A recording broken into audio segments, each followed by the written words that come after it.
Hello guys, current affairs funda में आप सभी का स्वागत है।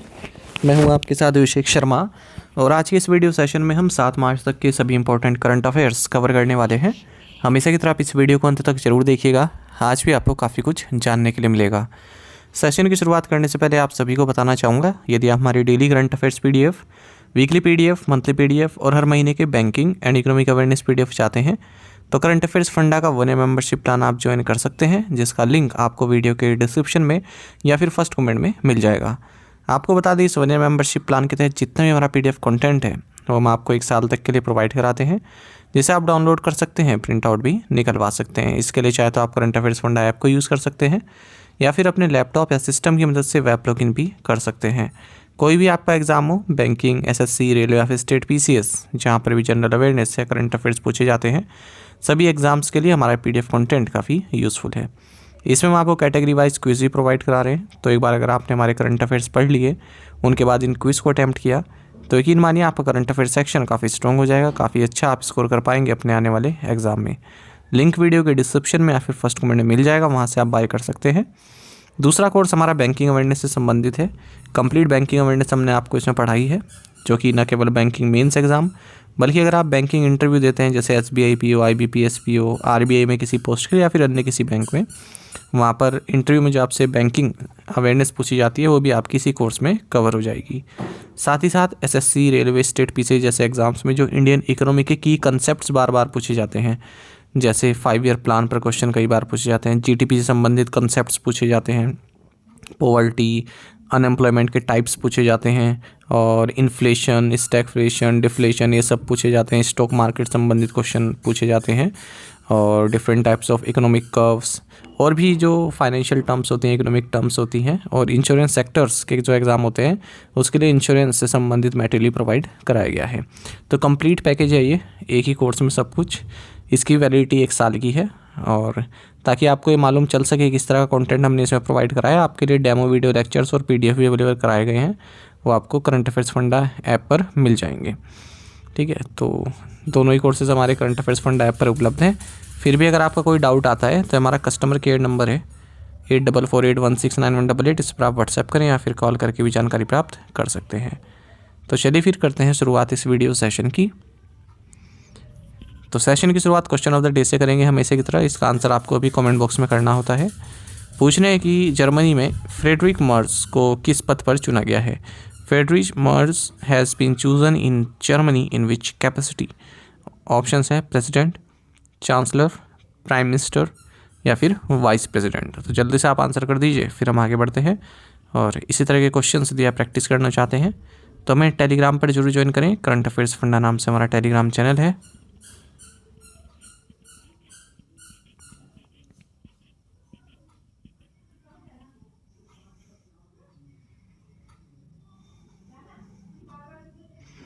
Which country launched the Cities Coalition for Circularity C3? किस देश ने cities coalition for circularity C3 launch किया है? ऑप्शंस आपके सामने हैं। सही आंसर ऑप्शन ए है इंडिया। तो इंडिया ने सिटीज़ कोलिशन फॉर सर्कुलरिटी, ये एक फोरम है, इसको लॉन्च किया है। कहाँ पर लॉन्च किया है? जयपुर, राजस्थान में 12th regional 3R and circular economic forum in Asia and the Pacific, ये संपन्न हुआ। इसी दौरान सिटीज़ कोलिशन फॉर सर्कुलरिटी को लॉन्च किया गया है। तो ये फोरम क्या है? एक तरह का प्लेटफॉर्म प्रोवाइड करा है जो पॉलिसी मेकर्स हैं, इंडस्ट्री लीडर्स हैं, रिसर्चर्स हैं, डेवलपमेंट पार्टनर्स हैं, कि किस तरह से हम वेस्ट मैनेजमेंट कर सकें, किस तरह से एफिशिएंसी बढ़ा सके अपनी इकोनॉमी की, किस तरह से रिसाइकल कर सकें हम चीज़ों को, ताकि जो सर्कुलर इकोनॉमी है वो बूस्ट कर सके। इसी दौरान एक मेमोरेंडम ऑफ अंडरस्टैंडिंग भी साइन किया गया, सिटीज़ 2.0, यानी कि city investments to innovate, integrate and sustain. देखिए, जो regional 3R and circular economic forum in Asia and the Pacific है, इसको 2009 में लॉन्च किया गया था। और एक मेजर माइलस्टोन इसका ये था जब हमने हनोई 3R डिक्लेरेशन एडॉप्ट किया था 2013 से 2023 तक के लिए, जिसमें 33 वॉलंटरी गोल्स आउटलाइन किए गए थे, किस तरह से हम सर्कुलर इकोनॉमी को अडॉप्ट कर सकते हैं, मोर रिसोर्स एफिशिएंट इकोनॉमी बना सकते हैं। Where has India's first hyperloop test track been established. Bharat का पहला हाइपरलूप परीक्षण ट्रैक कहाँ स्थापित किया गया है? ऑप्शंस आपके सामने हैं। सही आंसर ऑप्शन बी है IIT मद्रास। तो आईआईटी मद्रास ने इंडियन रेलवेज के साथ मिलकर इंडिया का इनॉग्रल यानी कि पहला हाइपरलूप टेस्ट ट्रैक बनाया है अपने ही कैंपस में, आईआईटी मद्रास के कैंपस में। 422 मीटर लॉन्ग का ये ट्रैक है और हाइपर टेक्नोलॉजी आप सभी जानते हैं, काफ़ी अल्ट्रा फास्ट तरीके से ट्रैवल का एक माध्यम है। तो इसमें हाई स्पीड ट्रांसपोर्ट सिस्टम इसे कहते हैं हाइपर लूप को। इलेक्ट्रोमैग्नेटिकली लेविटेटेड पोर्ट्स इसमें होते हैं, इसमें तो दिख नहीं पाएंगे, पोर्ट्स होते हैं जैसे कैप्सूल होता है ना उस तरह से, ठीक है। तो एक लो प्रेशर वैक्यूम ट्यूब होती है, तो जब लो प्रेशर वैक्यूम ट्यूब है तो वहाँ पर एयर रेजिस्टेंस या फिर एयर फ्रिक्शन काफ़ी कम होता है, ठीक है, बिल्कुल नेग्लिजिबल ही होता है। तो जब फ्रिक्शन नहीं रहेगा, रेजिस्टेंस नहीं रहेगा, तो जो अंदर वो जो पूरी ट्यूब में जो पोर्ट्स है वो काफ़ी तेज़ी से रन करते हैं, ठीक है। स्पीड होती है इनकी मैक 1 के आसपास। Which company launch India's first quadrivalent influenza vaccine VaxiFlu? किस कंपनी ने भारत का पहला quadrivalent influenza vaccine VaxiFlu launch किया? सही आंसर ऑप्शन सी है, Zydus life sciences. Zydus life sciences ने वैक्सीफ्लू-4 लॉन्च किया, जो कि इंडिया की फर्स्ट क्वाड्रीवैलेंट इन्फ्लुएंजा वैक्सीन है और जो 4 वायरस स्ट्रेन्स हैं उनके अगेंस्ट प्रोटेक्शन प्रोवाइड कराती है। सेंट्रल ड्रग लेबोरेटरी द्वारा इसको अप्रूव किया गया है और Zydus vaccine technology centre Ahmedabad द्वारा डेवलप किया गया है। जो ये इन्फ्लुएंजा होता है, फ्लू भी जिसे कहते हैं, सीजनल इन्फ्लुएंजा, तो रेस्पिरेटरी इन्फेक्शन को कहते हैं, इन्फ्लुएंजा वायरस के कारण होता है और छींकने से, कफ से भी हो जाता है, मतलब अगर आप संपर्क में आते हैं, और वैक्सीन ही इसका सबसे बेहतर तरीका है इस डिजीज से छुटकारा पाने का। India has achieved the national health policy target of a maternal mortality rate. What was the targeted maternal mortality rate? Bharat ने मातृ मृत्यु दर का राष्ट्रीय स्वास्थ्य नीति लक्ष्य हासिल कर लिया है। लक्षित मातृ मृत्यु दर क्या थी, यानी कि कितना लक्ष्य रखा गया था? सही आंसर ऑप्शन सी है, 100। Union minister for health and family welfare Jagat Prakash Nadda, इन्होंने हाल ही में नेशनल हेल्थ मिशन की जो मिशन स्टीयरिंग ग्रुप है इसकी 9th मीटिंग की अध्यक्षता की है भारत मंडपम न्यू दिल्ली में। इसमें बताया गया कि भारत ने जो नेशनल हेल्थ पॉलिसी टारगेट था हमारा maternal mortality rate MMR 100 deaths पर 1 लाख लाइव बर्थ अचीव करने का, वो हमने अचीव कर लिया है। 1990 से 2020 के बीच में जो MMR है ये 83% तक डिक्लाइन हुआ है, जो कि ग्लोबल MMR डिक्लाइन से काफ़ी ज़्यादा है। मैटरनल मोर्टेलिटी रेट यानी कि 1 लाख बच्चे जन्म होने पर जो है केवल 100 मदर्स की डेथ होती है। 69% डिक्लाइन ऑब्जर्व किया गया है इन्फेंट मोर्टेलिटी रेट में इसी पीरियड में 1990 से 2020 के बीच में। और जो ग्लोबल IMR है वो 55% ही है उसमें डिक्लाइन, जबकि हमारे यहाँ 69% हुआ है। 75% डिक्लाइन देखने मिला है अंडर 5 मोर्टेलिटी रेट में, जबकि जो ग्लोबल डिक्लाइन रेट है वो 58% ही है। जो टोटल फर्टिलिटी रेट है इसमें भी रिडक्शन देखने मिला है। 1992-93 में 3.4 था और 2019 से 21 के बीच में 2 रहा है। 31 स्टेट्स ऐसे हैं जिन्होंने रिप्लेसमेंट लेवल ऑफ फर्टिलिटी को प्राप्त कर लिया है। Which platform has acquired Bharat x, किस प्लेटफॉर्म ने भारत एक्स का अधिग्रहण किया है? सही आंसर ऑप्शन डी है, सुपर.मनी। तो सुपर.मनी फ्लिपकार्ट बैक्ड UPI प्लेटफॉर्म है, ये फ्लिपकार्ट का प्लेटफॉर्म है। इसने भारत एक्स को एक्वायर कर लिया है, जो कि एक चेकआउट फाइनेंसिंग प्लेटफॉर्म है और ऑल कैश डील ये रही है। हालांकि वैल्यू कितने रही ये इन्होंने रिवील नहीं किया। तो भारत एक्स क्या करता है, जैसे इस तरह के क्रेडिट प्रोडक्ट्स होते हैं ना, बाय नाउ पे लेटर या फिर पे इन एक्स EMI की तरह, इसकी सुविधा देता है, ठीक है। सुपर.मनी हमने पढ़ाई था, 6 मंथ ओल्ड कंपनी है, हमने देखा भी था 6 महीने पहले जब इसको बनाया गया था, ठीक है। तो हम यहाँ पर ये चेकआउट फाइनेंसिंग के क्षेत्र में भी उतर चुकी है सुपर.मनी। अच्छा, इसी आर्टिकल में एक ये भी लिखा था कि रिजर्व बैंक ऑफ इंडिया की जो 2024 फाइनेंशियल इंक्लूजन इंडेक्स है उसके अनुसार नियरली 70% ऑफ इंडियाज़ पॉपुलेशन, ठीक है, अंडर सर्व्ड है ट्रेडिशनल फाइनेंशियल इंस्टीट्यूशन के लिए।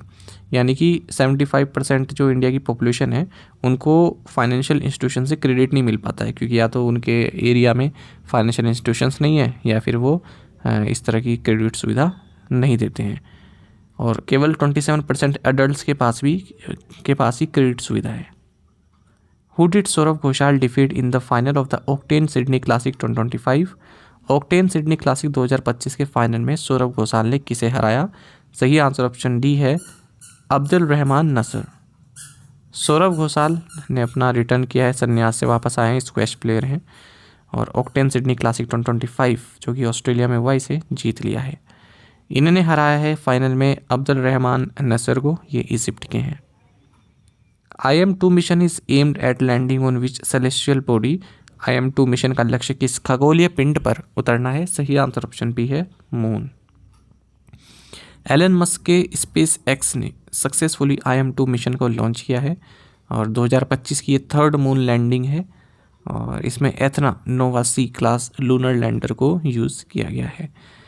ये मिशन लॉन्च किया गया इंट्यूटिव मशीन्स के द्वारा और स्पेस एक्स फाल्कन 9 रॉकेट से इसने अपनी उड़ान भरी केप कैनवेरल से। IM-2 मिशन के साथ कई सारे साइंटिफिक इंस्ट्रूमेंट्स भी गए हैं जो कि क्रिटिकल डेटा गैदर करेंगे लूनर सरफेस से संबंधित, खास करके जो मॉन्स मोर्टन रीजन है मून पर उससे संबंधित। विच institution is establishing India's first centre for advanced research on addictive behaviour? कौन सी संस्था भारत का पहला centre for advance research on addictive behaviour स्थापित कर रही है? सही आंसर ऑप्शन सी है AIIMS Delhi.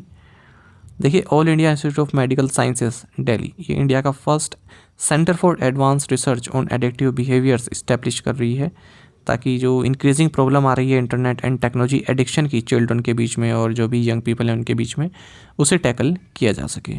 Indian council of medical research द्वारा अप्रूव कर दिया गया है इस सेंटर को और इस सेंटर का मकसद है जो प्रॉब्लमेटिक टेक्नोलॉजी यूज़ है, इसका इम्पैक्ट हमारे मेंटल हेल्थ पर, उसको किस तरह से एड्रेस किया जाए वो इस सेंटर पे होगा।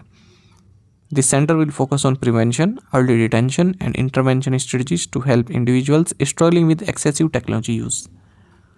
Asian Development Bank has approved a $200 million loan for developing climate and disaster resilient sewerage and drainage infrastructure in which Indian city. एशियाई विकास बैंक ने किस भारतीय शहर में जलवायु और आपदा प्रतिरोधी सीवरेज और जल निकासी बुनियादी ढांचे विकास के लिए $200 मिलियन के ऋण को मंजूरी दी है? सही आंसर ऑप्शन ए है Kolkata.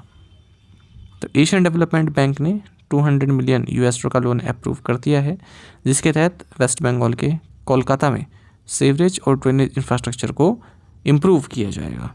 These interventions will improve the living conditions and health outcomes, particularly for vulnerable groups including women and children. Go Digit General Insurance, here Digit Insurance, has partnered with which company to introduce India's first AQI-based parametric insurance policy? Go Digit General Insurance ने भारत की पहली AQI आधारित parametric बीमा policy पेश करने के लिए किस कंपनी के साथ साझेदारी की? सही आंसर ऑप्शन डी है KM दस्तूर री इंश्योरेंस ब्रोकर्स। गो डिजिट जनरल इंश्योरेंस ने KM दस्तूर री इंश्योरेंस ब्रोकर्स के साथ टीम अप किया है जिसके तहत इंडिया का first AQI based parametric insurance policy introduce की गई है।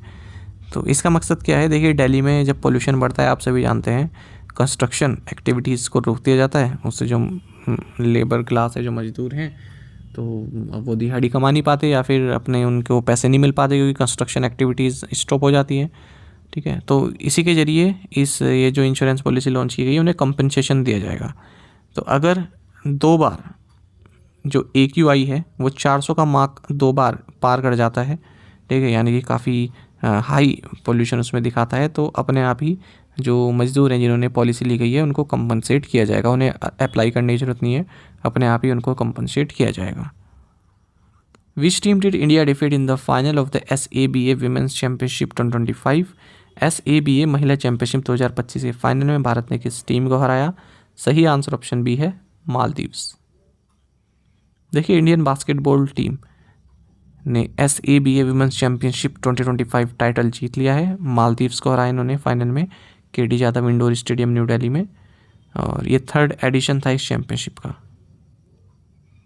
Who won the outstanding performance by a male actor in a leading role at the 31st Screen Actors Guild Awards? 31वें स्क्रीन एक्टर्स गिल्ड अवार्ड्स में सर्वश्रेष्ठ पुरुष अभिनेता मुख्य भूमिका पुरस्कार किसने जीता? सही आंसर ऑप्शन डी है Timothy Chalamet. 31st annual screen actors guild awards हाल ही में संपन्न हुए श्राइन ऑडिटोरियम लॉस एंजलिस में, और कंप्लीट लिस्ट है यहाँ पर विनर्स की, आप देख सकते हैं। Outstanding performance by male actor in leading role, outstanding performance by female actor in leading role. ठीक है, ये सभी जो महत्वपूर्ण है वो मैंने हाईलाइट किए हुए हैं, बोल्ड किए हुए हैं। जैसे outstanding performance by male actor in a television movie और limited series.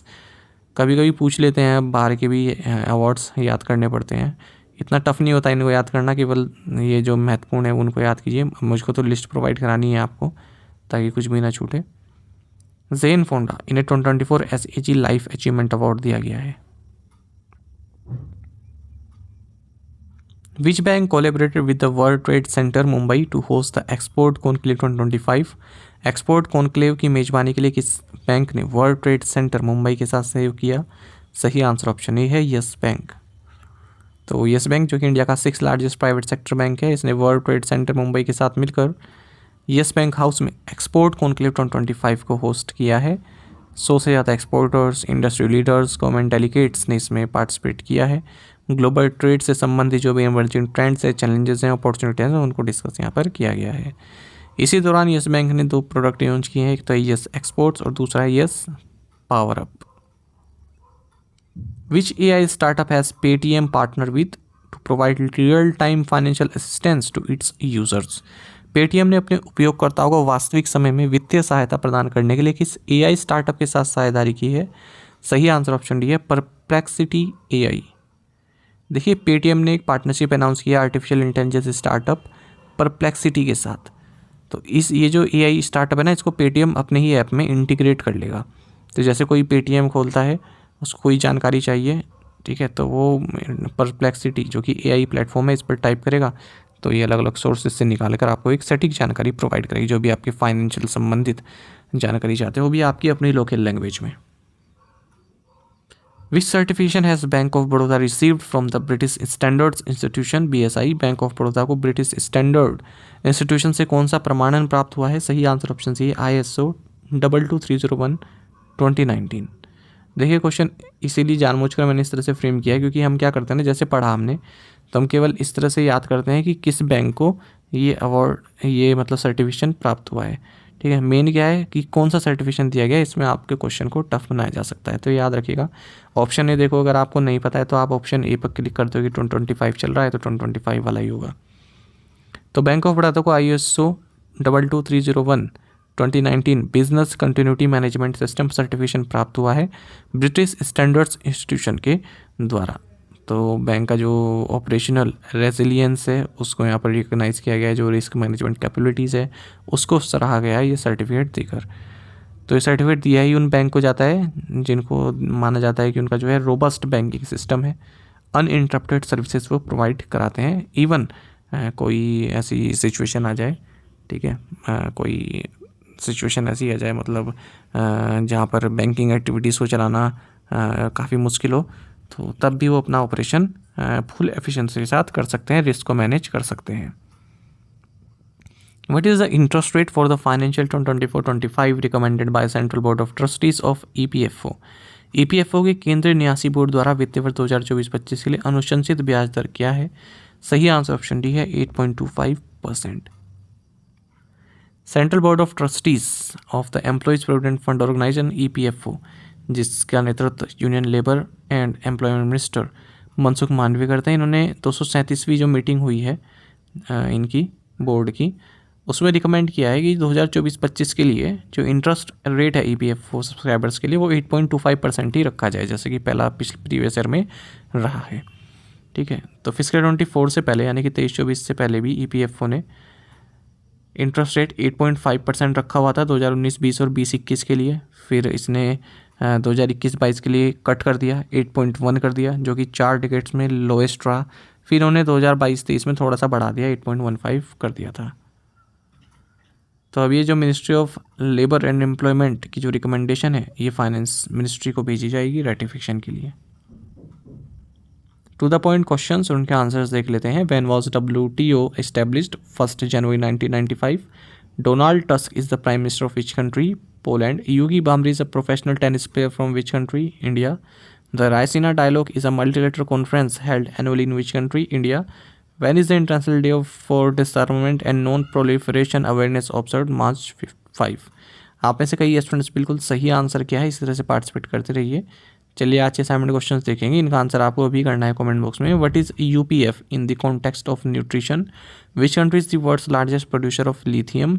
Who is the chief executive officer of the Bombay stock exchange? Which country won its first Oscar this year? Picking up best international feature for I am still here? As a tribute to which player did Indian players wear black armbands in the Champions Trophy semi-final against Australia? इन पांचों question के answer आपको comment box में देने हैं। यदि एक question answer भी आता है वो भी आप हमें कमेंट बॉक्स में निश्चय कराए बताइएगा। ज़्यादा से ज़्यादा संख्या में पार्टिसिपेट करने की आप कोशिश किया कीजिए, यही आपसे रिक्वेस्ट रहती है। साथ ही आप हमें टेलीग्राम पर जरूर ज्वाइन करें। करंट अफेयर्स फंडा नाम से हमारा टेलीग्राम चैनल है। Thank you guys.